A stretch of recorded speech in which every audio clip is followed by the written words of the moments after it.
बिहार में काउंटिंग का काउंटडाउन शुरू हो गया है। एग्जिट पोल के अनुमानों ने आरजेडी खेमे में बाहर ला दी है। तेजस्वी यादव के लिए तो डबल जश्न का ये मौका है। एग्जिट पोल ने जीत की तस्वीर खींच दी तो आज तेजस्वी यादव की सालगिरह भी है, उनका जन्मदिन। लेकिन तेजस्वी जश्न को लेकर सतर्क हैं। उन्होंने अपने कार्यकर्ताओं को भी साफ साफ ये संदेश दे दिया कि नतीजे जो भी हो शालीनता से स्वीकार करें। पटना शहर की सड़कों पर हालांकि अभी से तेजस्वी को सीएम पेश करने वाले पोस्टर्स भी दिखाई दे रहे हैं, जिनकी तस्वीरें भी आपको हम दिखा रहे हैं। लेकिन नेता की तरफ से अपील ये कि सादगी के साथ आप जश्न मनाएं और नतीजों का पहले इंतजार करें। मैं उन्हें यही समझा रहा हूं, तेजस्वी जी भी यही समझाना चाहते हैं। अपनी जीत को समर्पित कर दो उस आम जन जो तकलीफों में जिम्मेवारी देने का मन बनाया है, उम्मीदवार के रूप में विधायक को और सरकार के रूप में तेजस्वी को। ख्याल कर ले जना, केवल यही तेजस्वी जी बताने का प्रयास करें और दल भी यही कहना चाहता है, क्योंकि जिस जश्न की बात आप कर रही हैं वही जश्न आज तक इस मुल्क में अराजकता का कारण बना हुआ है। क्योंकि जश्न के द्वारा वो लोग समझते हैं जीत हम गए, और जब व्यक्ति जीता हुआ अपने को मानता है तो जनता पराजित हो जाती है। जनता की जीत आप मानोगे, उसी जीत में हम सबों की भी जीत है। जनता के दुख और तकलीफ को दूर करने के बाद जब आकलन जनता करके हमें कहेगी हाँ आप प्रण के मुताबिक, अपनी वचनबद्धता के मुताबिक, उस दिन हम अपने को मानेंगे कि जनता ने जो मौका दिया तो सचमुच ही हम उनके इच्छाओं के अनुसार खरे उतरे। तो लगातार बड़े नेता अपील यही कर रहे हैं कि एग्जिट पोल के जो नतीजे दिखा रहे हैं महागठबंधन को महाविजय, लेकिन सादगी के साथ ही जश्न मनाएं और इंतजार करें पहले नतीजों का। लेकिन इस बीच आरजेडी दफ्तर पर निगाहें बनी हुई हैं, वहां पर किस तरह की तस्वीर इस वक्त दिखाई दे रही है, देखिए हमारे संवाददाता कुमार अभिषेक की रिपोर्ट। तमाम निगाहें इस बात पर टिकी हैं कि जो रिजल्ट आता है वो क्या है बिहार के चुनाव का। लेकिन हम इस वक्त पटना के आरजेडी दफ्तर के बाहर मौजूद हैं और बिल्कुल नई तरोताजा आरजेडी दिखाई दे रही है। ये आरजेडी का दफ्तर है और आज तेजस्वी यादव का जन्मदिन है। लेकिन तेजस्वी यादव के जन्मदिन का कोई पोस्टर आपको आरजेडी दफ्तर के बाहर नहीं दिख रहा। सिर्फ और सिर्फ एक पोस्टर आरजेडी ऑफिस के सामने है, जिसे हम आपको दिखाने की कोशिश करते हैं। सड़क के उस पार तेजस्वी यादव को आज उनके जन्मदिन की बधाई देते ये एकमात्र पोस्टर इस वक्त पटना में आरजेडी दफ्तर के सामने आपको दिखाई देगा, जबकि पूरा का पूरा इलाका इस वक्त खाली है। ये आरजेडी ऑफिस है। चहल पहल के नाम पर अभी सुबह के वक्त कोई नहीं है। हम आपको थोड़ा आरजेडी दफ्तर लिए चलते हैं। उम्मीदें बहुत ज्यादा, जिस तरीके से एग्जिट पोल ने साफ साफ आरजेडी गठबंधन को न सिर्फ बढ़त बल्कि स्पष्ट बहुमत की सरकार बनाने की बात कही है, उसके बाद से आरजेडी के कार्यकर्ताओं में कहीं ना कहीं अंदर खुशी की लहर जरूर है। लेकिन जिस तरीके से तेजस्वी यादव ने साफ कहा है कि कोई सड़कों पर उत्साह, सड़क पर हुड़दंग नहीं दिखाई देना चाहिए, इस वक्त पार्टी दफ्तर में भी ऐसा ही कुछ नजारा है। कई आप लोग आरजेडी के कार्यकर्ता हैं, आप लोग इस बार बहुत ज्यादा सड़कों पर नहीं है, क्यों? बिल्कुल पार्टी से कमान मिला के शांति पूर्वक रहना है सभी कार्यकर्ताओं को। अच्छा। बिहार की जनता ने पूरी तरह से बहुमत आदरणीय तेजस्वी प्रसाद यादव को दिए हैं। बिहार को बिल्कुल शांति तरीका से हमको चलाना है। बिहार को शांति तरीके से, इसलिए आप लोग कोई पोस्टर कोई चीज नहीं करना है। कार्यकर्ता की तरह प्रदर्शन करना है और नीतीश बाबू जो विकास कार्य के लकीर खींचे हैं उस लकीर को आगे तक ले जाना है। अब बोली भी बदली हुई है, सुर भी बदला हुआ है, आरजेडी भी बदला हुआ है, और कहीं ना कहीं आज जिस तरीके से पटना में जन्मदिन के दिन जिस तरीके की शांति और सादगी दिखाई दे रही है, ये आरजेडी में अभूतपूर्व है। अब सबको इंतजार है उस मौके का जब गिनती शुरू होगी। संजय सिंह के साथ कुमार अभिषेक, पटना आज तक। तो ये तस्वीर कुमार अभिषेक आपको दिखा रहे थे आरजेडी दफ्तर के बाहर से। लेकिन अब हम आपको लेकर चलते हैं लालू यादव के आवास के बाहर, वहां पर कुमार अभिषेक पहुंच गए हैं। कुमार, देखिए ये तस्वीर हमने देखी कि एक सन्नाटा सा ही समझ लीजिए जो दिखाई दिया, लेकिन बड़ी बात ये कि अगर एग्जिट पोल के नतीजे ही असल नतीजे होने वाले हैं बिहार में, तो ये पूरे बिहार के लिए एक नए समय का उदय, तेजस्वी यादव का उदय आरजेडी के लिए भी एक नए समय की दस्तक जो है दे रहा है। लेकिन बड़ी बात यहां पर है कि जो आरोप तमाम लग रहे थे विपक्ष दूसरी पार्टियों की तरफ से कि लालू राज की छवि से कैसे बाहर आएंगे, ये सवाल तो बना ही रहेगा। लेकिन आज के दिन जब जन्मदिन भी है और नतीजों से पहले तरह तरह के कयास भी लग रहे हैं, क्या कोई हलचल घर के बाहर दिखाई दे रही है? कहां पर तेजस्वी यादव अभी मौजूद हैं? बर्थडे सेलिब्रेशन जैसी कोई तस्वीर क्या आज के दिन में दिखाई दे सकती है? बिल्कुल बिल्कुल मीनाक्षी, पूरी तरीके से हलचल की कोशिश दिखाई दे रही है। हम इस वक्त 10 सर्कुलर रोड, जो कि लालू राबड़ी का आधिकारिक आवास है, यहां पर मौजूद हैं। तेजस्वी यादव घर के भीतर हैं और घर के भीतर जन्मदिन की पूरी तैयारी है। जो लालू यादव का हट है, लालू हट, उसे सजाया गया है। आप बाहर देखिए, हम आपको बाहर का भी दिखा देते हैं। बाहर जरूर नेता कार्यकर्ता लगातार पहुंच रहे हैं, लेकिन जैसा कि पार्टी की तरफ से कहा गया कि कोई खुद ना आए, लेकिन आप देखिए फूलों के साथ, गुलदस्ते के साथ पार्टी के लोग यहां जरूर पहुंचे। इस बार नैरेटिव सेट किया है तेजस्वी यादव ने और कहीं ना कहीं छवि बदलने की भी कोशिश है। ये बताइए, देखिए इन लोगों के पास हाथ में ये गुलदस्ता लेकर घर के बाहर पहुंचे हैं। आप लोग घर के बाहर पहुंचे, लेकिन कहा यह गया है कि आज तेजस्वी जी को मिल करके नहीं देना है, छवि बदलनी है, दूसरे तरीके से जन्मदिन की बधाई देना है। आप लोग लेकर के आए हैं, मुलाकात हुई क्या? हाँ नहीं, मुलाकात अभी तो मैं आया ही।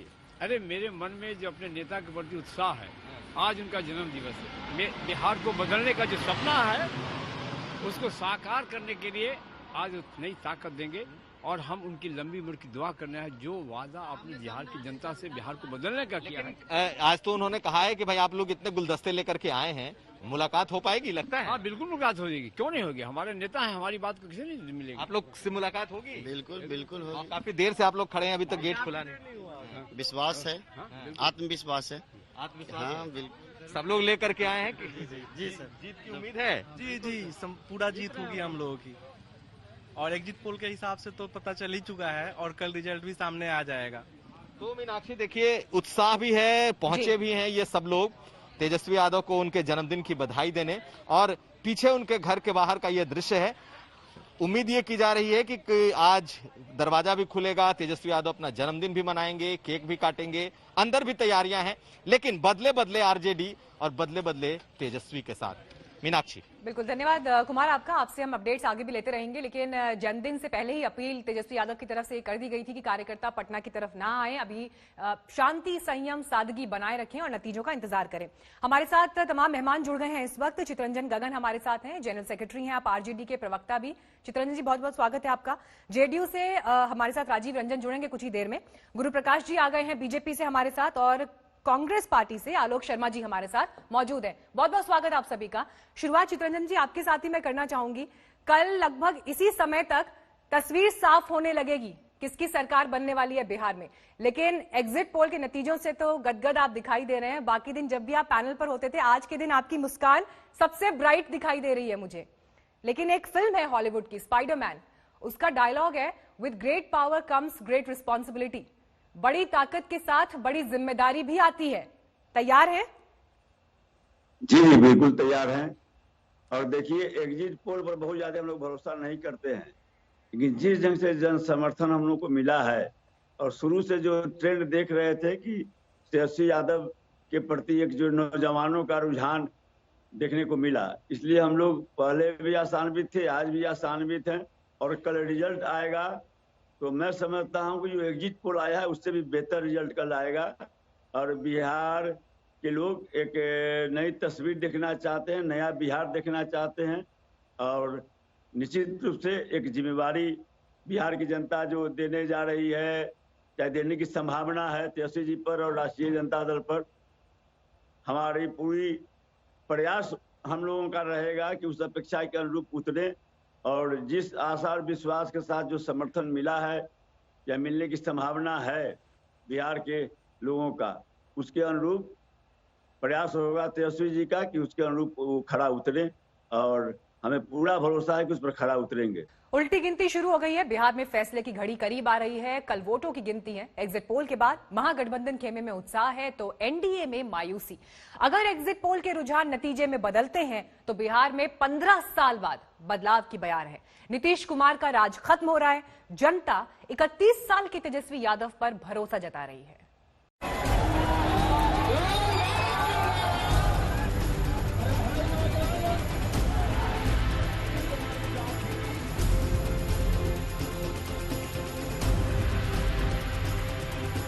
बिहार के एग्जिट पोल ने पूरे देश को हैरान कर दिया है। एग्जिट पोल ने सत्ता से नीतीश को आउट कर दिया है। एग्जिट पोल देखने के बाद सबके मन में यही सवाल है कि क्या वाकई अनुभवी नीतीश पर युवा तेजस्वी भारी पड़ेंगे? क्या फाइनल नतीजे एग्जिट पोल के नतीजे जैसे ही होंगे? कोरोना लॉकडाउन के दौरान आप मजदूरों को धमकी दे रहे तो तुम्हें घुसने नहीं देंगे, तो आज उन मजदूरों के परिवारों ने यह तय कर लिया कि तुम्हें रहने नहीं देंगे। नहीं, एक डेमोक्रेट के नाते जनता के सभी फैसले हमें स्वीकार हैं, कबूल हैं और हम नहीं मानते कि जनता कभी गलती करती है। नीतीश कुमार और बीजेपी के कैंप में बेचैनी तो बहुत होगी। काउंटिंग के दिन नतीजों पर धड़कनें और बढ़ी होंगी। एग्जिट पोल में नीतीश बीजेपी चारों खाने चित हो गए। तेजस्वी के सामने एनडीए सिर्फ 69 से 91 सीटों पर सिमट सकता है। 2015 के मुकाबले एनडीए को करीब 45 सीटों का बड़ा नुकसान हो रहा है, जबकि तेजस्वी के महागठबंधन को पिछली बार से 40 सीटें ज्यादा मिल रही। एग्जिट पोल का विश्लेषण करने से कई बातें निकल कर सामने आई हैं। पहली बात ये कि नीतीश कुमार को सिर्फ 35% लोग ही अब चांस देना चाहते हैं, जबकि अगले मुख्यमंत्री के तौर पर तेजस्वी यादव को 44% लोग देखना चाहते हैं। यानी बिहार के लोग साफ साफ बदलाव चाहते हैं।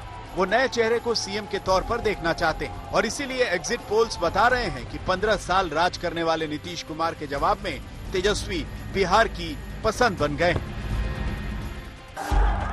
इस बार बिहार में महागठबंधन को यूथ वोटर्स का सपोर्ट मिलता दिख रहा है। ये बिहार चुनाव को बदलने वाला सबसे बड़ा फैक्टर साबित हुआ है। इंडिया टुडे एक्सिस माई इंडिया के एग्जिट पोल के मुताबिक बिहार में 18 से 25 साल के 47% वोटर और 26 से 35 साल के 47% वोटर्स तेजस्वी के महागठबंधन के पक्ष में हैं। बिहार में 3 करोड़ से ज्यादा युवा वोटर हैं। तेजस्वी की बम्पर जीत का अनुमान इसलिए लगाया जा रहा है कि इन युवा वोटर्स का महागठबंधन को बड़ा समर्थन मिल रहा है। युवा वोटर्स के बीच बेरोजगारी बिहार का सबसे बड़ा मुद्दा है। एग्जिट पोल के आंकड़ों के मुताबिक 30% वोटर्स ने बेरोजगारी को राज्य का बड़ा मुद्दा माना।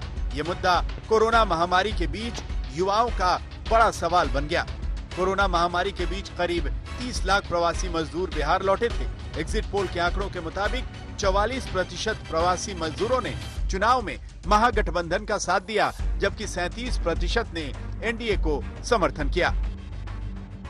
पटना से मौसमी सिंह, सुजीत कुमार झा के साथ रोहित सिंह, आज तक।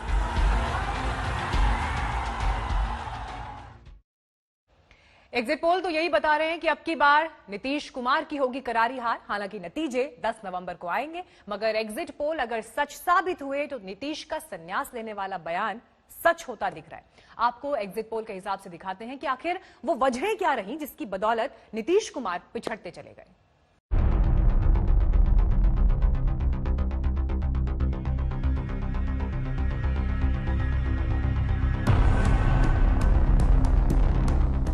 जान लीजिए, आज चुनाव का आखिरी दिन है, अब परसों चुनाव है और ये मेरा अंतिम चुनाव है। अंत भला तो सब भला। पता नहीं किस मुहूर्त में नीतीश कुमार ने यह बयान दिया था। पता नहीं उनके दिमाग में क्या चल रहा था। पता नहीं वो भावुकता का दांव खेलकर अंतिम चरण के वोट पाने की चाहत में थे या यूं ही ये बोल गए। मगर एग्जिट पोल जो बता रहे हैं वो कम से कम यही बता रहे हैं कि नीतीश कुमार के हाथ से बिहार निकलने वाला है। फिर से सुनिए नीतीश ने क्या कहा था। जान लीजिए, आज चुनाव का आखिरी दिन है, अब परसों चुनाव है और ये मेरा अंतिम चुनाव है। अंत भला तो सब भला। नीतीश कुमार के इस बयान को तेजस्वी ने फटाक से लपक लिया था। उन्होंने नीतीश के बयान को सुनते ही पलटवार किया। कि हम तो कब से कह रहे हैं कि नीतीश कुमार थक गए हैं, हम तो कब से कह रहे हैं कि नीतीश कुमार को संन्यास ले लेना चाहिए। हाँ, ये बात अलग है कि नीतीश कुमार को ये अंदाजा देर से हुआ कि वो थक गए हैं। जो बात पहले से कहते रहे हैं कि नीतीश कुमार जी थक चुके हैं, उनसे बिहार संभल नहीं रहा, तो उन्होंने जो ज़मीनी हकीकत है, अब हो सकता है कि उनको एहसास हुआ होगा। बयानों के बाण इस चुनाव में खूब चले, मगर क्या सिर्फ बयानों की वजह से ही हार जीत का पैमाना तय हुआ?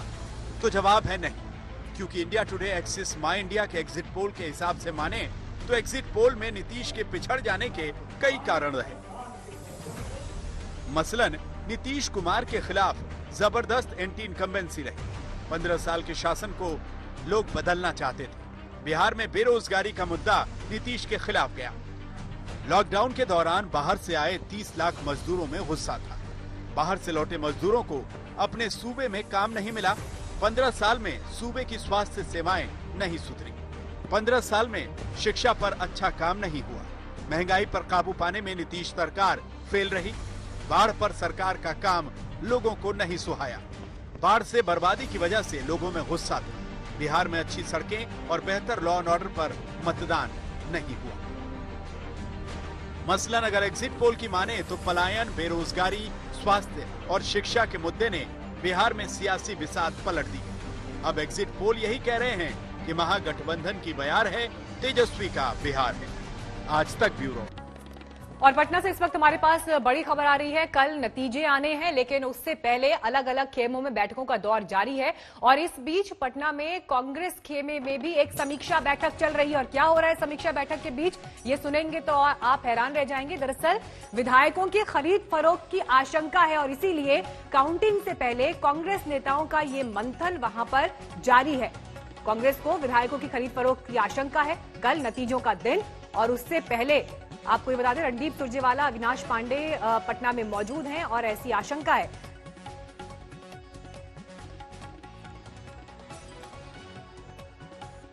जाति और धर्म का बंधन बिहार तोड़ेगा और पूरे देश के लिए एक नई दशा और दिशा की शुरुआत करेगा। हमारे देश को भारतीय जनता पार्टी ने नफरत, बंटवारे, जात और धर्म में बांट दिया है। हर व्यक्ति एक दूसरे का धर्म और जाति पूछने लगा है। कहीं ना कहीं रोजगार, युवाओं की आशा आकांक्षा पीछे खो गई। देश के विभिन्न हिस्सों से जो बिहार में, उत्तर प्रदेश में, झारखंड में, बुंदेलखंड में थे, जिनमें बड़ी संख्या बिहार के लोगों की भी थी, तो अपने आप को ठगा सा महसूस करते थे कि अगर हमारे यहाँ रोजगार होते तो जो अपमान का दंश उनको झेलना पड़ा था, शायद वो ना झेलना पड़ता।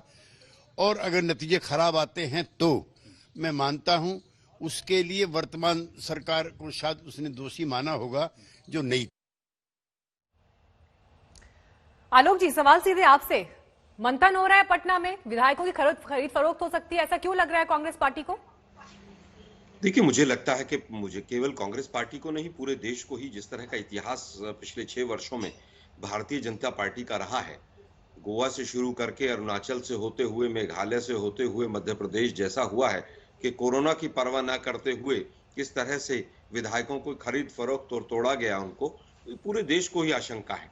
और जिस तरह के अभी कहीं ना कहीं नतीजों की बात आ रही है, कहीं कोई इस तरह की बात आती है कि बीजेपी जो है वो नेक टू नेक वाली बात, या कहीं पर कोई इस तरह की संभावना आती है जिसकी संभावना हमें बहुत कम लगती है और ना ही एग्जिट पोल्स को लग रहा है। मुझे लगता है कि बीजेपी का चरित्र और चाल चरण, चेहरा जिस तरह का है, पूरी तरह से हमें आशंका है कि कहीं ना कहीं बीजेपी अभी भी प्रयास करने में लगी हो। गुरुप्रकाश जी, घबराहट है कांग्रेस खेमे में, उनको लग रहा है कहीं उनके विधायकों को तोड़ा ना जाए, खरीद फरोख्त में ना शामिल हो आपकी पार्टी?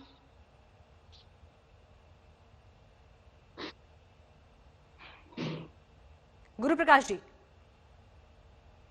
मीनाक्षी जी, सबसे पहले तो मैं आपके हाथ पकड़ कर, मुझे 35 मिनट के बाद आपको भारतीय जनता पार्टी की याद आई और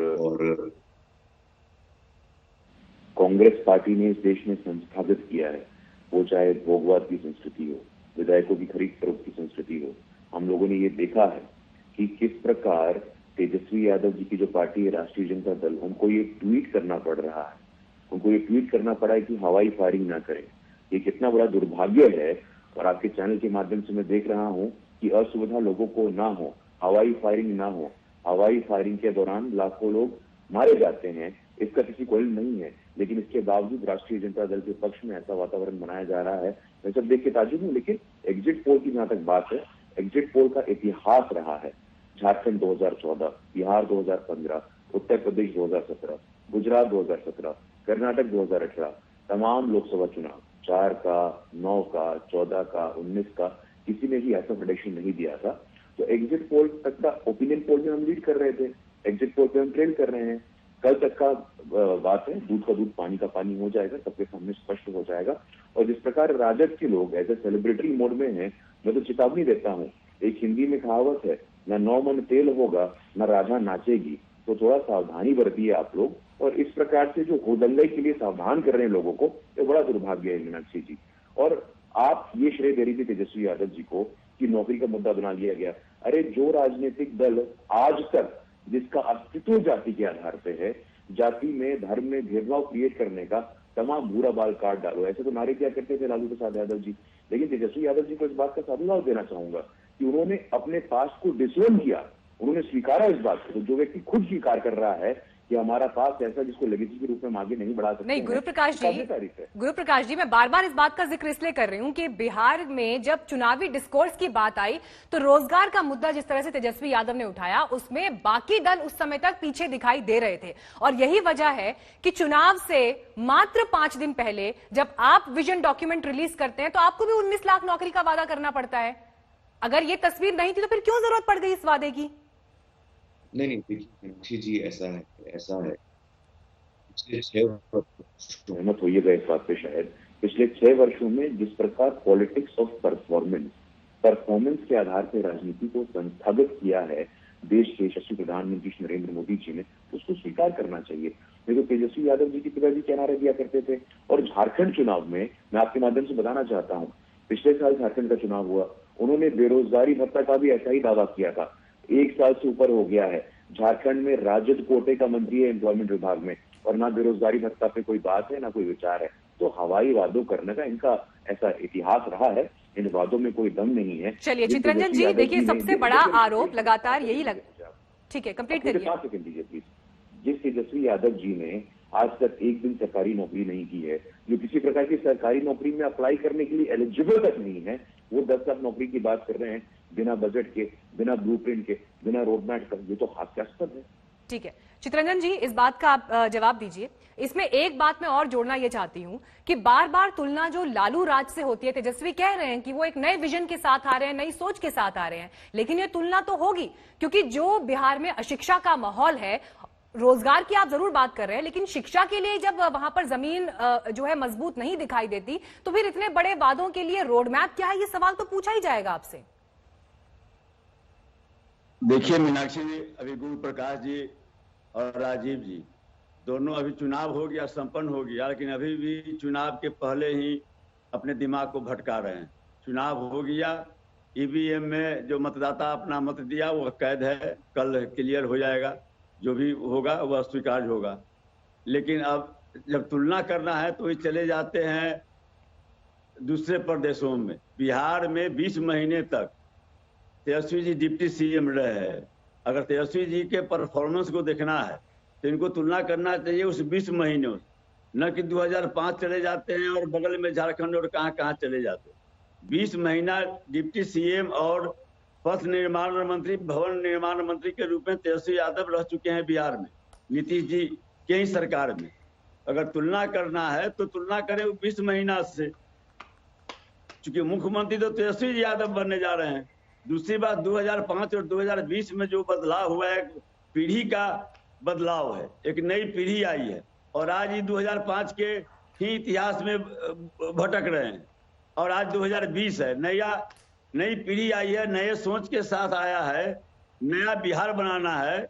अब उस पर अब सवाल है कि जिम्मेवारी मिलेगी, आप देखिएगा। एक प्रशासनिक अनुभव भी एक चीज होती है ना, एक प्रशासनिक, एक एडमिनिस्ट्रेशन का एक्सपीरियंस भी जो है वो मायने रखता है। और ये बात मैं आपसे इसलिए पूछ रही हूं क्योंकि हम ये देखते आए हैं कि जब लालू राज था उस समय जो तस्वीर थी, लोग आज भी खौफ खाते हैं उस समय से। लेकिन जब आज वर्तमान की बात हो रही है, अगर तेजस्वी यादव ही जो है मेन लीड में है, लेकिन तेज प्रताप भी उसी तस्वीर में है, सवाल ये भी उठता है कि जब दोनों भाइयों के बीच अलग अलग प्लेटफॉर्म पर विचारधारा और सोच में, स्टेटमेंट्स में विरोध दिखाई दिया है, तो कैसे उनको एक साथ लेकर आगे बढ़ेंगे वो?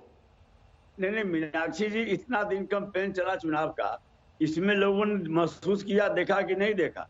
और सवाल यह है कि अब 20 महीना रहे हैं ना तेजस्वी जी डिप्टी सीएम। नीतीश जी जब पहली बार केंद्र में मंत्री बने थे, क्या प्रशासनिक अनुभव था इनको? नरेंद्र मोदी जी जब मुख्यमंत्री बने थे गुजरात का, उसके पहले कहीं विधायक भी हुआ करते थे क्या? कहीं विधायक भी नहीं हुआ करते थे, संगठन में थे। और एक बगैर विधायक बने हुए जाके वहां गुजरात के चीफ मिनिस्टर बन गए। नीतीश जी एक के बाद सीधे जो है सो केंद्र में मंत्री बन गए बीपी सिंह की सरकार में। चलिए ठीक तो है, आप दूसरे खेमे से जो है पॉइंट्स गिना रहे हैं। आलोक जी, एक सवाल मैं आपसे यहां जरूर करना चाहूंगी। कांग्रेस पार्टी के भविष्य को लेकर तमाम सवाल उठ रहे हैं। देश की सबसे पुरानी पार्टी जिस तरह से इन चुनावों में क्षेत्रीय दलों के साथ जाती हुई दिखाई दे रही है, बैक सीट पर भविष्य की राजनीति को लेकर गंभीर सवाल खड़े होते हैं। अपना अस्तित्व कैसे आप जीवित करेंगे? देखिए, मुझे लगता है कि 1989 के बाद से गठबंधन की ही सरकारें सब जगह चली हैं। अकाली दल के साथ बीजेपी हो, शिवसेना के साथ हो, हमारे साथ हो, अभी जेडीयू के साथ हो, तो गठबंधन अब भारतीय लोकतंत्र और भारतीय राजनीति में एक अभिन्न हिस्सा हो गया है।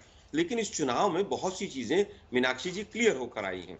सबसे पहली तो चीज ये क्लियर होकर आई है कि आप नकारात्मक प्रचार करते हुए, अभी भी बीजेपी के प्रवक्ता जो हैं वो नकारात्मक प्रचार में ही लगे हुए हैं। चुनाव हो भी गया है, नकारात्मक प्रचार से अब देश नहीं मानने वाला है। लच्छेदार भाषा, झूठ और गुमराह की राजनीति नहीं चलेगी। अब जनता पूछेगी भाई नोटबंदी जो किया था उस पर बिहार में आप लोगों ने वोट क्यों नहीं मांगा? कपटी राष्ट्रवाद अब नहीं चलेगा। भारत पाकिस्तान हिंदू मुसलमान कर दीजिए केवल, और बड़े बड़े भाषण देके आप आ जाइए, अब नहीं चलेगा। आपने 15 वर्षों में बीजेपी ने 1 यूनिट बिजली का वहां पर उत्पादन नहीं किया। तो इंडिया टुडे एक्सेस माई इंडिया के एग्जिट पोल की माने तो बिहार में तेजस्वी की बल्ले बल्ले होने वाली है, मगर इसके साथ ही आपको इसी एग्जिट पोल के हिसाब से दिखाते हैं कि किस दल को कितने फीसदी वोट मिल सकते हैं।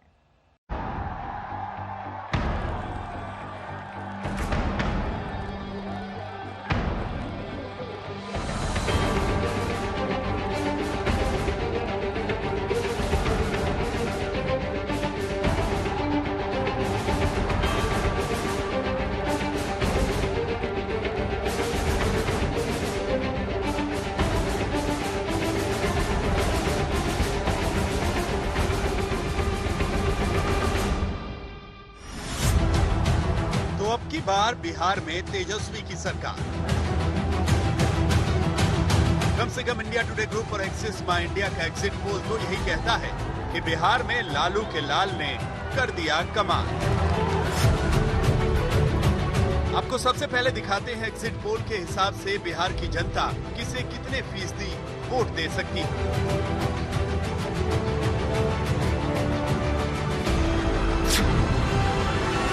एनडीए को 39% वोट मिल सकता है।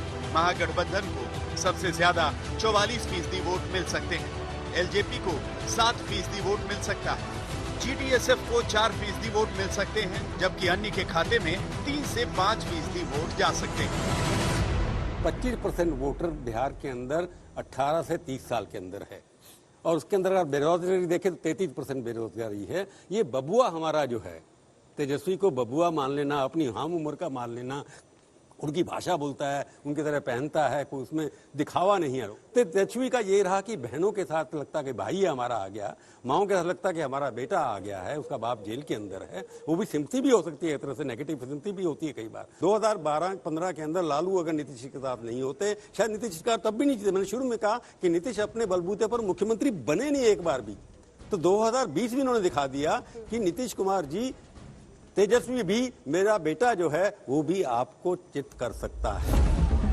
वोट शेयर तो यही बता रहे हैं कि बिहार में आरजेडी का शेयर इतना बढ़ने वाला है कि तेजस्वी को सीएम की कुर्सी तक पहुंचा दे। अब सवाल यह है कि एनडीए से ज्यादा वोट प्रतिशत पाने वाले महागठबंधन को सबसे ज्यादा वोट कहां से मिले, ग्रामीण क्षेत्र से या शहरी क्षेत्र से? तो आपको दिखाते हैं कि ग्रामीण और शहरी क्षेत्र की जनता ने एग्जिट पोल के हिसाब से किस पर अपना भरोसा जताया है। एनडीए को ग्रामीण क्षेत्र में 39%, जबकि शहरी क्षेत्र में 42% वोट मिल सकते हैं। महागठबंधन को ग्रामीण क्षेत्र से 44% और शहरी क्षेत्र से 46% वोट मिल सकते हैं। एलजेपी को ग्रामीण क्षेत्र में 7% वोट मिल सकते हैं, जबकि शहरी क्षेत्र में 5% वोट मिलने की उम्मीद है। जीडीएसएफ को ग्रामीण क्षेत्र में 4%, जबकि शहरी क्षेत्र में 2% वोट मिल सकते हैं। बात अगर प्रोग्रेसिव डेमोक्रेटिक अलायंस यानी पीडीए की हो, तो पीडीए को ग्रामीण क्षेत्र में 1%, जबकि शहरी क्षेत्र में भी 1% वोट मिल सकता है।